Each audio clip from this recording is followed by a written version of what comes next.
Bonjour à tous, j'ai une très bonne nouvelle à vous annoncer. Nous avons franchi un grand pas dans la lutte contre la marchandisation de la petite enfance. Alors je dis que c'est une bonne nouvelle, mais question de point de vue, parce qu'à mon avis, il y a certaines entreprises de crèches et certains actionnaires des entreprises de crèches qui sont en train de s'inquiéter. Pourquoi? Eh bien parce que ce matin, nous venons d'obtenir l'inscription à l'ordre du jour de l'Assemblée nationale de ma demande de commission d'enquête sur le business des crèches privées lucratives et leurs dérives.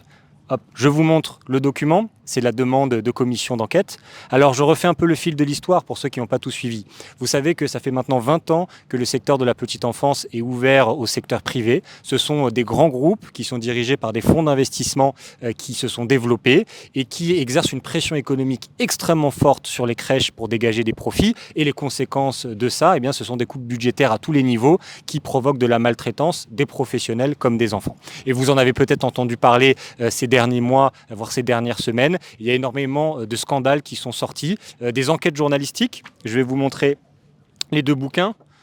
Le prix du berceau et B-Business, ces deux bouquins qui sont sortis là à la rentrée et qui montrent avec des témoignages de parents, de professionnels, à quel point pour faire des profits, ces entreprises de crèches, elles maltraitent les enfants avec des repas qui sont rationnés, des couches qui ne sont pas changées, des professionnels qui sont en sous-effectif, parfois pas suffisamment qualifiés. Bon bref, il y a un grave problème sur les crèches privées lucratives, d'où cette démarche que j'ai eue il y a maintenant quelques mois de demander une commission d'enquête. Parce que si on veut démarchandiser le secteur, la première étape, c'est déjà de faire la lumière sur ce qui s'y passe. Alors, j'ai déposé la demande de commission d'enquête au mois d'avril dernier. Jusqu'à maintenant, j'avais pas eu trop de succès, mais là, avec les bouquins qui sont sortis, avec la pression politique et médiatique, l'Assemblée nationale a été obligée de craquer et de mettre la proposition à l'ordre du jour. Donc très concrètement, c'est ce matin a eu lieu la conférence des présidents de l'Assemblée nationale. Comme son nom l'indique, elle réunit tous les présidents de groupes parlementaires et c'est cette conférence qui décide de l'ordre du jour. Eh bien,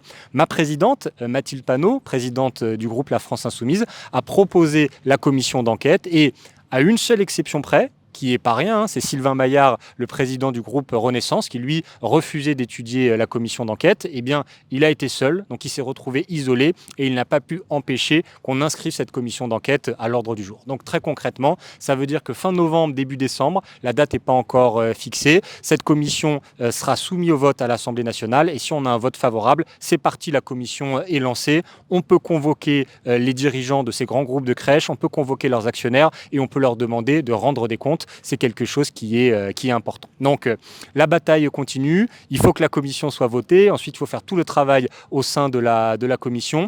On reste mobilisé sur ce sujet, je compte sur vous pour continuer à me soutenir, continuer à partager les informations, à partager cette vidéo, mais je peux vous dire, on ne lâchera rien. Il est inacceptable que le marché, que des intérêts privés maltraitent les enfants pour pouvoir dégager du profit. Au contraire, nous, la France Insoumise et d'autres, nous avons la conviction qu'il y a certains secteurs de la vie comme la petite enfance, le grand âge, le handicap, l'éducation, que tout ça doit être préservé des intérêts privés et doit être géré par le service public. C'est la bataille que nous menons. Cette commission d'enquête en fait partie et je peux vous garantir qu'on ne va rien lâcher.